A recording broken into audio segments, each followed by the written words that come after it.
بسم اللہ الرحمن الرحیم۔ ایک مسجد میں بیک وقت تراویح کی 2 یا 3 جماعتیں کرنے کے متعلق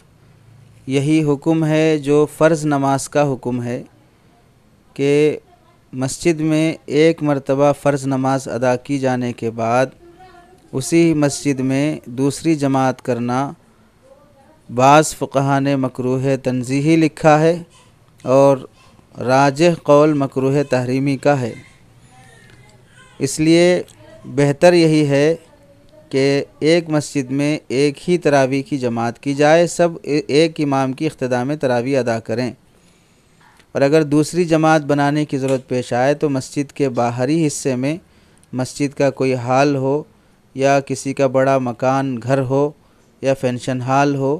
یا کوئی اسکول ہو، مسجد کے باہری حصے میں دوسری جماعت کی جائے۔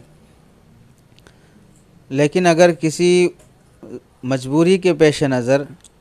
2 جماعتیں اگر کرنا پڑتا ہو تو اس صورت میں فقہا نے بعض شرائط کے ساتھ اس کی اجازت دی ہے، جیسے پہلی اور دوسری جماعتوں کی قرات کی آواز نہ ٹکرائے۔ دوسری شرط یہ ہے کہ دوسری یا تیسری جماعت محض نفسانیت کی بنیاد پر نہ ہو، ایک امام کے پیچھے پڑھنے اقتداء کرنے کی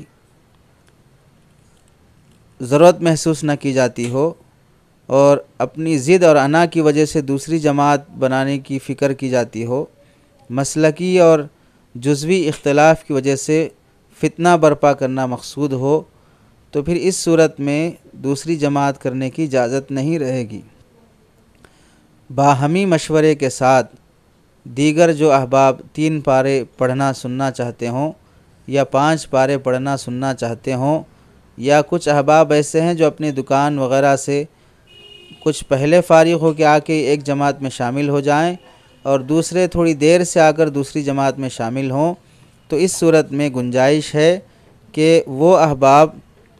فرض نماز کی طرح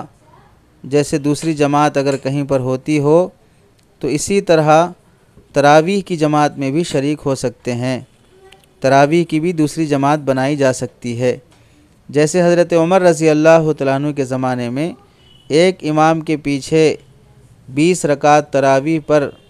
متعین کرنے سے پہلے صحابہ مختلف جماعتیں بنا کر تراویح پڑھ رہے تھے، مسجد کے مختلف کونوں میں چھوٹی چھوٹی جماعتیں ادا کی جا رہی تھیں۔ حضرت عمر رضی اللہ تعالیٰ عنہ نے وہ دیکھ کر منع نہیں فرمایا، اس سے معلوم ہوا کہ اس کی گنجائش ہے۔ چنانچہ امداد الفتاویٰ میں جلد نمبر 1 صفحہ نمبر 370 پر حضرت حکیم الامت اشرف علی تھانوی رحمۃ اللہ علیہ نے اس کی وضاحت کی ہے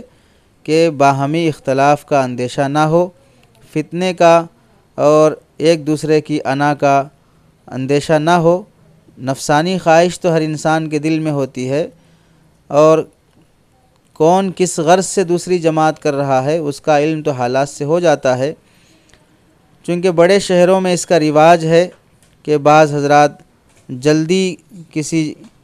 جگہ تراویح ادا کر لیتے ہیں اور بعض حضرات اپنے دکان سے فارغ ہو کر دیر سے دوسری جگہ پر ادا کرتے ہیں، تو مختلف جماعتیں کرنے کی گنجائش ہے، اس میں زیادہ تشدد برتا نہیں جائے گا۔ البتہ پہلی جماعت جو کی جائے گی کوشش کی جائے کہ اس جماعت میں حرج لازم نہ آئے، لوگ مسجد کی اصل جماعت سے دور ہٹ رہے ہوں اور چھوٹی چھوٹی جماعتیں بنا کر جماعت کی جو روحانیت ہے اور جماعت کا جو شعار ہونا ہے اسے ختم نہ کیا جائے، اس کا لحاظ رکھ کر ایک مسجد میں اوپر فوقانی پر، فرسٹ فلور پر، سیکنڈ فلور پر مختلف جماعتیں کرنے کی گنجائش